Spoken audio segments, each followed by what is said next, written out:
Hey everyone, welcome back. Today I've got a 3x3 rail door for you, and this one is only one wide. It's not the first. Before me it was built by Mr. Corndog, and I thought it was looking a little on the big side, so I went ahead and made it a little smaller and faster as well, actually. So we can have a look. I've built it in both directions so you can see it working. So let's have a look at this one first. We put a minecart down, hit the button. As you can see, the minecart travels right through onto our little red platform. And from in there, you can have an input somewhere to close the door behind you. So it's not button activated, I have it hooked up to a T flip-flop. So really it's lever activated. And it's really, really quick, because if you notice where this detector rail is, it's exactly 10 blocks away from the door. So, yeah. And you saw when it actually started to open, the minecart was like here. So it's really, really fast, and I think that's pretty cool. And it also works in this direction, of course. As you can see, works just fine. So the dimensions of this are 13 tall, 16 long, and 1 wide for a total of 208 blocks, which beats Mr. Corndog's by, ready, 58 blocks. So I think that's a pretty big improvement, if I do say so myself. And one of the things I improved on, well, first of all, I took a block off this side and 2 blocks off this side, and then a block off the top.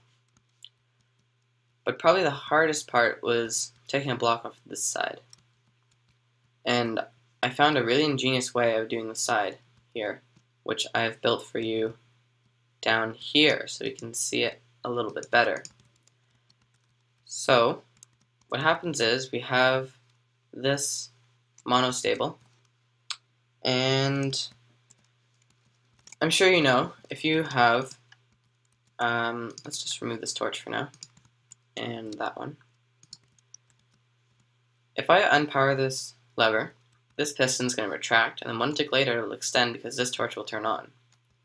Now when this one retracts, the sand will still be here for a little bit because it's delayed when falling, which will give time for this torch to turn on, which will power this redstone and actually power this piston through the sand. But then 1 tick later, the sand falls down. But as I said, the piston will re-extend because of this torch turning on, which will push the sand back into the path of the redstone and power the piston. So you get this,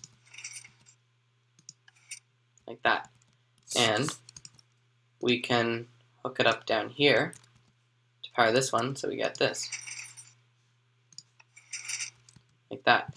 Now the only thing left to do is the double extender, and I didn't have much space. And I went through many designs, and I just could not get it to work. So then I came up with a bit of a different way of doing it. So what I did, well, we'll just go through step by step. When this torch turns off, obviously this redstone will depower, and 1 tick later, this will depower, which will power this torch on, and power this repeater, powering this piston right here. And then 4 ticks later, this torch will turn off. So we got a 4 tick pulse into this piston. Now when this torch turns on, as well as powering that repeater, it also powers off this torch. And this torch is currently holding an item in the hopper. So when the torch depowers, the item falls back into the dropper, and we get a signal from this comparator. And then because we only get 4 ticks, this will only be on for 4 ticks, so this will only be off for 4 ticks, which means it will actually turn back on and repower the dropper, pushing the item up into a hopper and holding it there, since this block's being powered and the hopper's next to it. So the comparator only gets a short pulse, like between 3 and 4 ticks. So when this comparator does receive an output, it'll turn this torch off. But one tick before that torch turns off, this repeater is powered. So you get this piston gets powered, and then this one receives a 1 tick pulse from the torch there. And then 3 ticks later, this piston retracts, and then there's still some signal left in this comparator when this back piston retracts, and that will do the last retraction like that. So we can see that in action right now.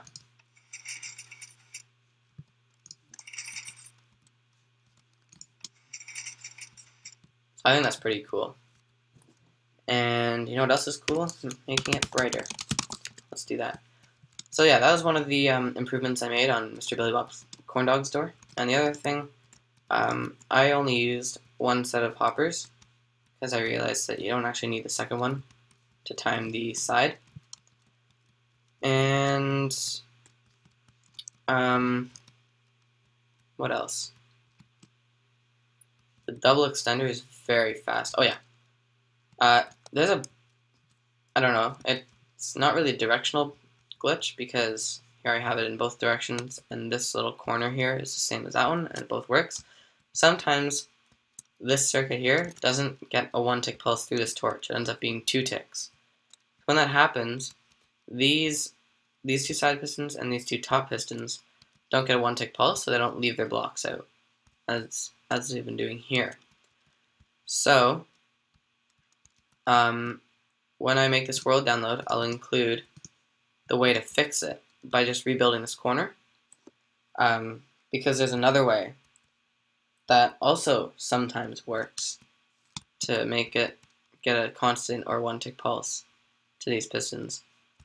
If neither of them work, then I guess that's one place that the store just doesn't work, but otherwise it's very, very reliable. So yeah, I think that's it for this video. So you can now hit that like button because you don't have a choice. I'm telling you to. No, I'm joking.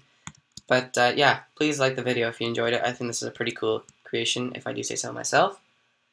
And you know what else is cool, along with making it brighter, is subscribing to my channel, because that helps me a lot. So do that, because then you'll maybe even get some more videos from my channel in the future. But yeah, thanks for watching, guys, and I'll